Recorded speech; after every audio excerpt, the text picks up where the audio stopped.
Hello, thanks for spending a little time with us. This is meteorologist Bill Steffen. We got an interesting day of weather coming, and before we start, I'd like to take you back to school for just a second and talk to you a little bit about fronts, because we had a strong front in West Michigan here during the day.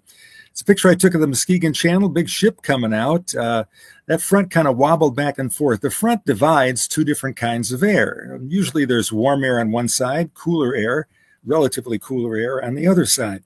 And sometimes those fronts can be places where we look for some interesting weather. In the case of Michigan today, we had a little bit of everything.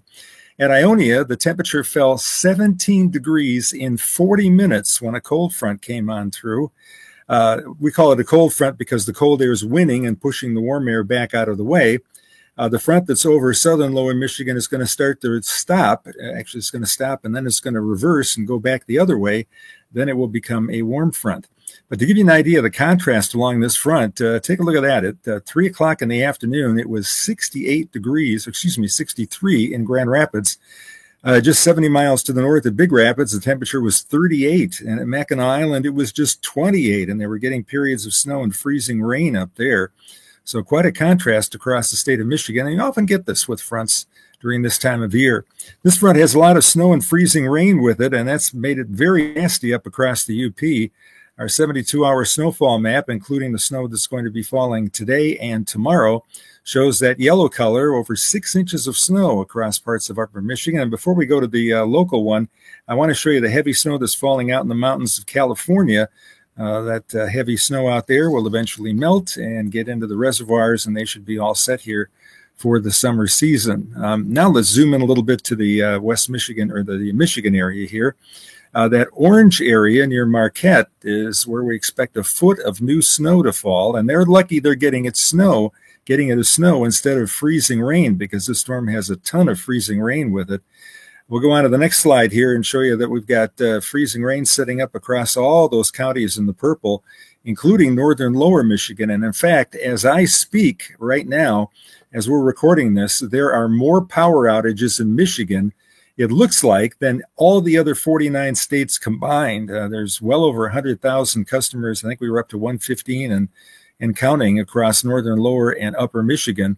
And that's a sparsely populated area. So when you got 115,000 customers without power, it's a pretty tough situation up there. And that will continue to be the case here during the day.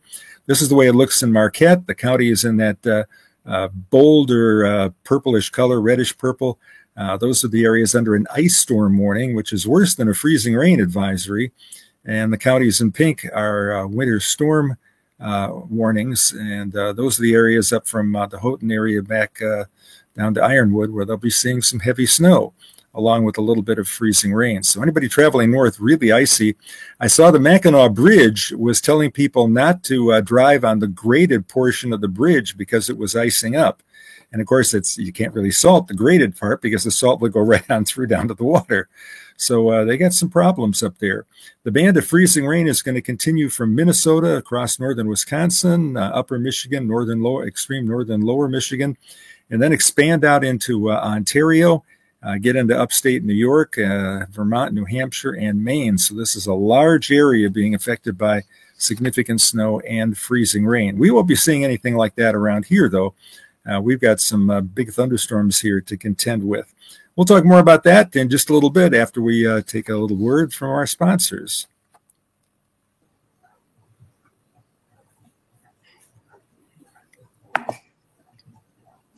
And hi, it's Michelle. I'm daughter number 3. And I want to tell you that when it's like me and it's the spring and you don't know if it's going to feel like winter one day or feel like summer the next, because that's what it's like in Michigan, the one thing that you don't want to have to do is clean your own house. So that will just give you one less thing to worry about. You can call Complete Care Concierge LLC, and they can take care of all the cleaning that you need. They are a fast, efficient, and affordable cleaning service serving all of West Michigan. They can do home cleaning, residential cleaning. They can do one-time cleaning. If you might need a cleaning for a residence or for a rental, that's something that they can do. They can do whatever you need. They use all the best products and cleaning services, so you'll know that you're using the right things for the materials and furnishings that you have in your home. So you can call Complete Care Concierge 616-264 1397. And now a word from our other sponsor. When your home needs help, you might not know where to start. Why not ask Ace?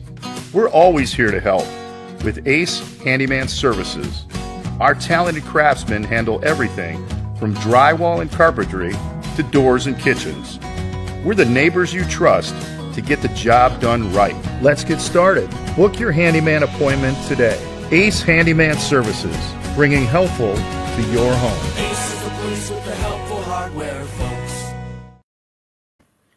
Well, here's our weather headlines. Showers and thunderstorms are expected here during the day today, and there is a chance of a severe storm. The farther southeast you are, the better the chance of severe weather here in our state. We do expect severe weather across parts of northern Indiana and northern Ohio.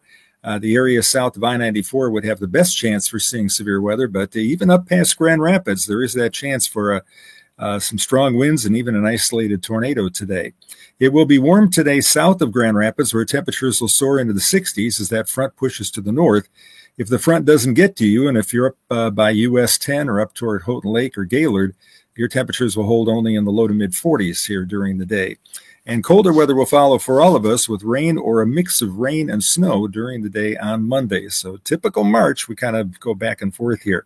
Want to focus on the chance of severe weather here for you again. That is a huge area of enhanced or level 3 warning for possible severe weather during the day today. You can see it covers an area from extreme southern Michigan all the way down to northern Louisiana and Mississippi. And the Storm Prediction Center says convection may evolve into one or more bands of organized storms with embedded rotation with risk of more damaging and widespread gusts, in addition to embedded tornadoes as the convection shifts across Indiana, southern lower Michigan, and eventually western Ohio through the evening and into the overnight period. The most likely time for getting severe weather in our area will be from about 2 in the afternoon until about 10 o'clock at night. And then, of course, that shifts into Ohio. But you can see the level 3 is the orange color here. The level 2 is the slight risk, which is yellow, and that covers most of southern lower Michigan. And then the darker green is a marginal risk, and that is almost all the way up to Traverse City. So it's something you want to pay attention to today. We're not going to be doing a lot of live streaming here, but if you keep tabs with your favorite weather source, I would recommend Storm Team 8, and they will certainly keep you posted as to what's going to be transpiring here. But I would not be surprised if part of our area came under a tornado watch here later on today. And the next slide shows the precipitation, the storms shifting to the east. That's a large slight risk area from the Gulf of Mexico all the way up to New York State. And anybody traveling to the east, I know there's a lot of people on the road, truck drivers, people that are flying into places like Charlotte, and it's Charlotte, Michigan, and Charlotte, North Carolina, and New York, Boston, Washington, D.C., going to be running into some scattered big thunderstorms here during the day on Monday. So let's take a look then at what we expect here for the day today. I think Grand Rapids at the airport can get to 68. If you're north of Grand Rapids, it won't get that warm. 40 during the early morning. Showers and storms expected today. Humidity drops to 65%, but dew points will be up into the low to mid 50s at least. So that means there'll be some moisture to fuel some of the storms out there. Winds in general from Grand Rapids south will be from the south at 10 to 20 miles an hour. They'll shift to the north here during the day on Monday. On to our temperature forecast, and as we zoom in here a little bit, you can see the temperatures up into the low to mid 60s during the day today. Probably could make 70 down toward the Indiana border. And you can see the cold air that's poised up to the north. We're forecasting 60s for Grand Rapids, but it may not get out of the 30s for parts of extreme northern lower Michigan and upper Michigan, where they expect yet another round of snow and freezing rain here during the day. Monday, we get the cold air as winds turn to the north. Some rain showers a possibility, especially during the morning. We may see a little sun Monday afternoon, but temperatures will be stuck only in the low 40s at best. It'll be a pretty chilly day. And then moving on to Tuesday, a little bit better. Temperatures start to moderate just a bit. We'll see sunshiny skies. If you're looking for today to do something outdoors, Tuesday is going to be your day. It should be a dry day with some sunshine, and temperatures should be in the mid-40s here during the afternoon. Not real warm for this time of year, but a decent day coming up. And then we have a chance for showers and storms again here during the day on Wednesday. So there's your 5-day forecast. Showers and storms today. Some of those storms could be locally heavy to even severe. Temperatures upper 60s during the afternoon. Much colder during the day on Monday, as temperatures much of the day will be back around 36 to 40. Tuesday, some sunshine, should be a nice day. Another round of showers and storms on Wednesday, and we get back into the warmer air up to 62 once again. We're cooler with a chance of a few morning showers on Thursday, but again, Thursday afternoon, we may see the sun break through once again. Latest long-range outlook has our temperatures cooler than average. We haven't seen that in a while, but as we're approaching the second part of that week into April there, the second week of April, we may see temperatures fall back a little bit below average. Now, keep in mind, average temperatures are mid-50s by the time we hit the second week of April. So if it's below average, it may still be 50 every day. Rainfall, we've had a above average pattern here for a while, and I think that will change. Our rainfall map shows that we'll be seeing below average precipitation, which would be in the form of rain for that period through the second week of April. So once again, stay with us here on the blog, the vlog, and we'll continue to keep you updated. I hope to stay up past 2 o'clock when they update that severe weather outlook area. The Storm Prediction Center does that 4 times a day, and I'll update the graphics at billsteffen.com if you want to come back here. But like I said, keep an eye on the weather. It's going to be an interesting day here in southern lower Michigan, and especially down toward Indiana and northwest Ohio. Michelle, what you got for us?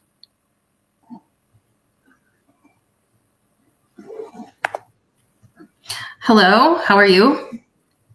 I'm mostly sunny, even when the weather isn't. Well, I thought I had to work tonight, but my coworker agreed to cover the closing shift for me, which is, I think, the closest thing that we get to a snow day in adult life. So I get to be home tonight with my family, and I'm very happy about it. So shout out to my coworker. All right, let's start with West Michigan in the Frozen Four. Western Michigan University hockey is in the Frozen Four, which is the hockey version of the Final Four. They defeated the University of Massachusetts in a very exciting 2-1 game to move on in the tournament. It wasn't looking so good for them, but then they took advantage of a power play to come out on top. So they will play Boston College or Denver on April 10 in St. Louis, Missouri, and it will be on ESPN2. I'll have to check that out. ESPN2, we get that. And I tell you what, WMU, it's not the biggest college in the United States or anything like that. That's really a tribute to the program there. And go Broncos. Yippee. Yeah, exciting stuff. Yeah. And Michigan couldn't, but we're about to see if Michigan State can stop Auburn. They play Auburn in the NCAA Elite Eight, and that is 5:05 p.m. today, Sunday, the day that this is airing, and you can watch that on CBS. And I'm torn because we live in Alabama, so who am I cheering for? You're cheering for Michigan State. I do know that the mood in our Sunday school group at church is down anytime one of the Alabama teams loses. Oh, well, I mean, if I had to guess, I would say Auburn would win. I think they're a very good team, and they showed that today, and coming back from a 10-point deficit. And Michigan State's good too. Yeah, Michigan State is good too. They'll have to have a good game, but they can do that. They can easily do that if they get hot. They're a good team shooting. Every one of Izzo's teams can shoot free throws, and depending on how the game goes. And Izzo, of course, is a great coach with a lot of experience coaching at this level against these elite teams. So we wish him the best. I will be watching 5:05 Sunday. And spring break is upon us. So there are spring break activities at the Grand Rapids Public Museum, one of my favorite places to go. I love the streets of Old Grand Rapids. And they're doing special spring break activities now through April 13. And they did say something about free admission for kids, but I couldn't quite tell who it applied to. Maybe Kent County residents. I'm not exactly sure on that, but there was something about that. So they've got giant games to play, discovery cards, scavenger hunts, table activities. So if you're looking for something to do for spring break with your kids or grandkids, the Grand Rapids Public Museum looks like a fun option. Great place to be. I was on one of the boards of the Grand Rapids Public Museum for many years, and I was the co-chair of the 4th of July party at the museum. And boy, there's a lot of work that goes into planning a party like that. But we would raise about $15,000 for the museum when we were doing that. I think that party is still going on, believe it or not. But a great place to be, and a real gem here in downtown Grand Rapids. And you and I have had a couple of fun days at the museum together, and the planetarium's fun too. Yeah, I mean, once a year you should really go there, see a planetarium show. Under Starlit Skies, that's my recommendation. It's a good show. Mm-hmm. And astronomer Dave DeBryan is still working there. He is, I believe, 82 or 83 years old and still works almost a full day, every weekday. Good for him. Great guy. I don't know how many years he's been doing that, but talk about, I was emeritus for a long time. I mean, he's emeritus with capital letters, but really salute the Grand Rapids Public Museum, a great place to spend a day. Okay, it is spring break, and we're in the spring break mood. So, Dad, what would you guess, according to AAA, are the top domestic destinations for Michiganders for spring break? Orlando and Florida in general, just anywhere in Florida. Yep, all the Floridas. Yep. What else? Would say, there's quite a lot of people go to Gulf Shores, Alabama. That's not really on your list there, but Orlando and Fort Lauderdale. So the one that surprised me was Atlanta. Yeah. So what are these people, if this is accurate, and this is according to their booking data, so they said, is it people who got most of the way to Florida and then got sick of driving? Well, I'm wondering if this doesn't include airline hubs and the fact that people touch down in Atlanta. Because I saw Charlotte on the list, and that surprised me too. There. Yeah, or maybe it's people overnighting on the way, maybe. Yeah, and Charlotte is also a hub. Okay, so there's a piece of driving equipment at work that we use that's called a Charlotte, and then there's the hub called Charlotte, and it's so hard to keep them straight. It's you got Cairo, Egypt, and Cairo, Illinois, and there's in North Carolina and South Carolina there's a Beaufort and there's a Beaufort, and they're spelled the same, and I can't remember which is which. Mm-hmm. But yeah, interesting. I can see New York though. That would be an awesome place to go for spring break. Sure, and then Anaheim, that's Disneyland, so that makes sense. Yeah. And Chicago, those people are going to visit grandparents like us. Yeah, or the museums there, Museum of Science and Industry, the art museum there is fantastic. Okay, so the next one is my recommendations where people ought to think about going. So Pigeon Forge, it's literally on the way to Florida. It's just as expensive, and it's got some really cool mountains to go walking in on. So Florida's awesome. I don't understand why more people don't do Pigeon Forge for their spring break from Michigan. Yeah. And look at number 2, Destin. If everybody went to Destin, we'd have a Destin nation. Okay, YouTube audience, Bill Steffen loves him some Destin. Okay. And Mobile, Alabama is really cool, and really affordable hotels a lot of the time. I love Washington, D.C. It's very metro friendly. You can get around yourself on the train just fine. Yes.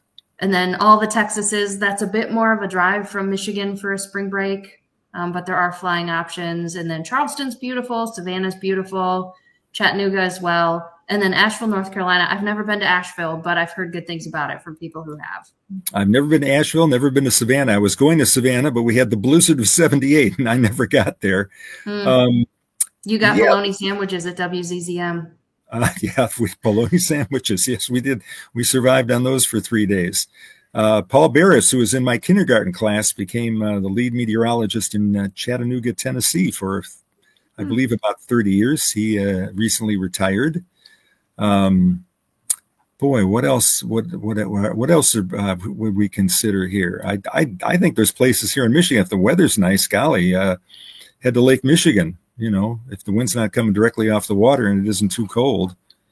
By the way, there will still be people skiing in the UP. They have had so much snow up there. As long as their staff doesn't move on to summer jobs, if you want to go snow skiing or cross country skiing or run the snowmobile, I bet you there'll still be snow up there in parts of the UP. Think about the area just south of Munising to just south of Grand Marais, and they've just had a ton of snow this winter.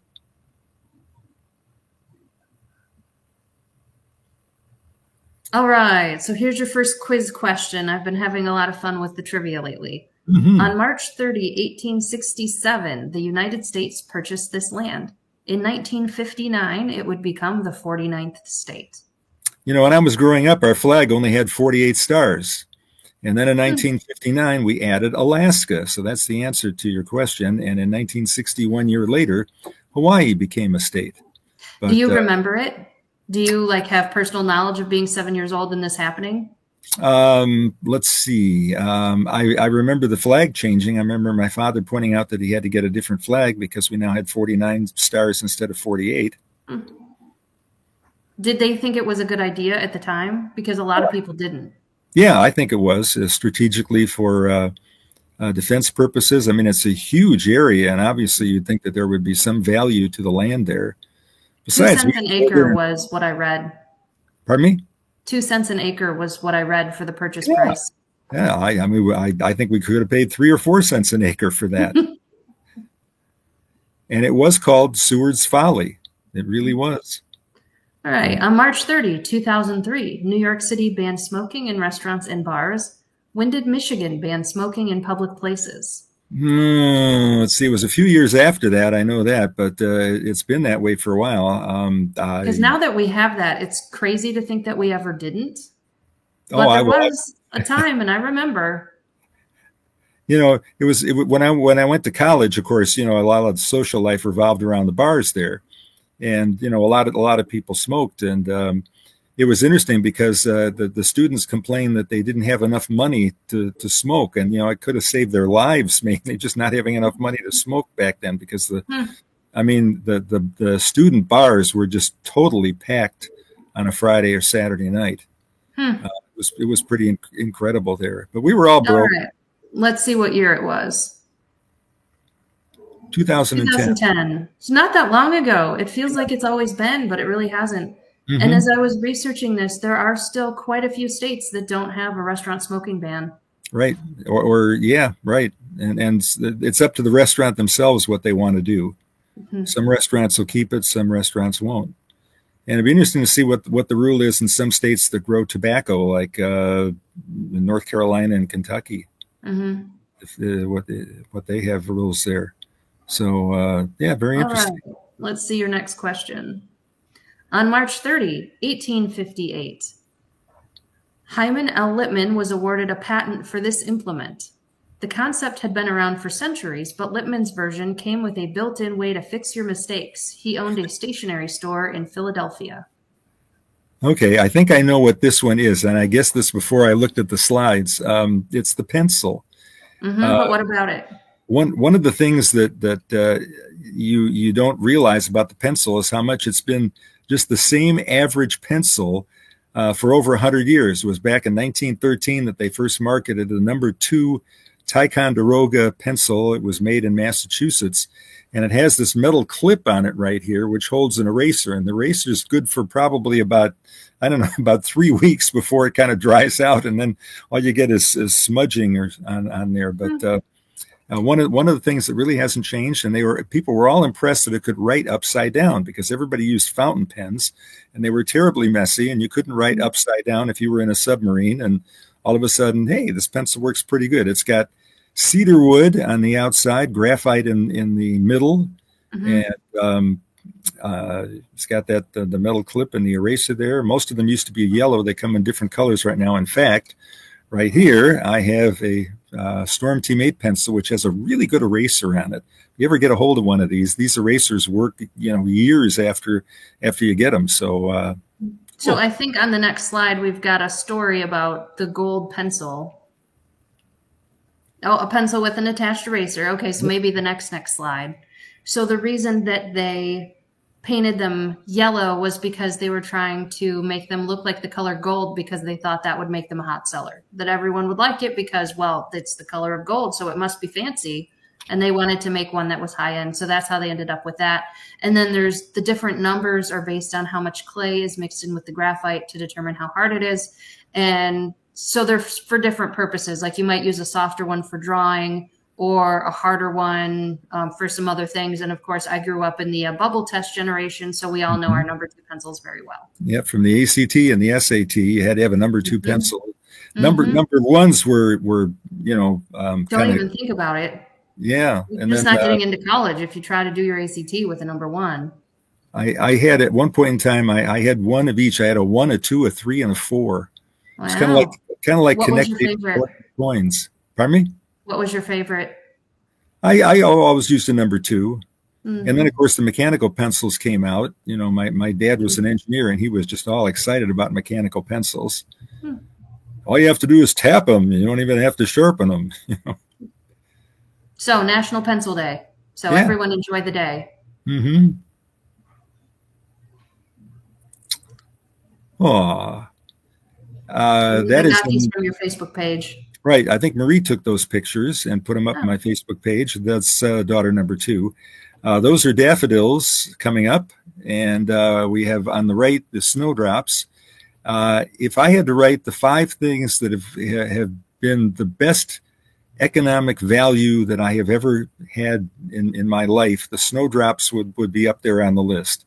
I got 10 of these about 30, maybe even 40 years ago, and they have spread out so that there are probably 400 in my front by the door. They get the heat from the bricks in the late winter time, and they often poke up right through the snow. And because the weather's cool right now, these flowers will be blooming for a month until the crocuses come up and the early hyacinths and whatnot. And they've just brought me a lot of pleasure just to see the snowdrops are coming up. I think I got them at Fruit Basket, and they were really, really inexpensive. But if you would like to try some of those are called snowdrops, and they're a bulb like a tulip. You plant those, and they just kind of spread around there, but they're really kind of neat.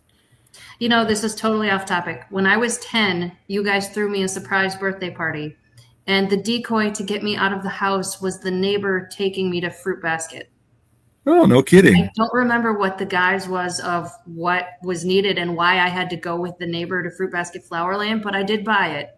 Mm-hmm. And we went, and I remember getting baseball cards, which was awesome. So I was happy to go. And then I came back, and it was a surprise party. So I'm sure I'm not the only child whose trip to Fruit Basket was a decoy for a birthday party.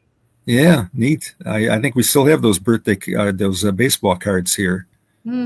It was one year, and I think we got almost all the cards except for a handful, maybe from that year. All right, let's see what else we've got. Oh dear. Oh, do tell. Okay, the story behind this photo is that was during COVID. And if you remember, some politicians decided to kind of break the rules and go get their hair done and whatnot. Well, I decided I was just going to let my hair grow. If everybody else had to suffer and not get their hair cut because we couldn't go out in public, then I was going to do the same thing. So I would comb my hair back, and that's kind of what it looked like. I'm back at the University of Wisconsin, the hippy dippy weatherman with all the hippy dippy weather, man. Salute to George Carlin there. Where are you in this photo with all the flowers in the background? It's a good question. I mean, I'm holding the picture of me. That's the picture of me from college. Yeah. Yeah. How long have we had that? Because didn't Grandma have that for a while? Yeah, I don't need it. I know what I look like. But yeah, that was a picture that was taken of me. I got that picture taken of me for free because I was somebody designated me as one of the top BMOC, big men on campus, at the University of Wisconsin. I was president of the biggest fraternity on Langdon Street. And so they felt like I was Mr. Big Stuff. And so if they took a picture of me and put it in their gallery, and they had it in the front window, go right on State Street, the big street. I mean, thousands of people would walk by and see this picture of me. I kind of avoided it. I'm like, I want to just look at me. But that's where that came from. And the picture is still behind me today. I think daughter number 3, if you remember, put that up. And but that was a picture. I mean, where was that picture taken? I mean, I don't know that the pictures left the house. So is that around here somewhere? Could it be before we painted the door? Could be. Yeah. It just doesn't look like. But anyhow, that was what that was. And my hair got long during COVID. I've had my hair about the same ever since I was in grade school. I grew a mustache and a beard at Wisconsin, and I had the beard for about a year, and then I shaved that off, kept the mustache, but my hair's been about the same length during my entire life. I just kind of like it. Is that your cat or mine? That's mine. That's Ollie. He's learned when I sit in this chair, he gets treats. Oh, okay. Well, that's nice. Yeah. He's saying hi, everybody. A cat's hello. Neat. Anything All right. else? Do we have anything else? There we go. We've made it to the end. And thanks to all of you that have stayed with us here till the very end, learning some interesting things about the past and this special day here. Once again, I want to close by telling all of you to pay attention to the weather today, as we do expect some showers and storms to roll through during the afternoon. Possibility for an isolated severe thunderstorm. And the 2 days you'll have to watch out for that are today, Sunday, and then Wednesday. Another possibility for some heavy thunderstorms develops that day as well. Have yourself a good day. Thanks so much for joining us here at BillSteffen.com and on our YouTube channel, which is Bill Steffen 616.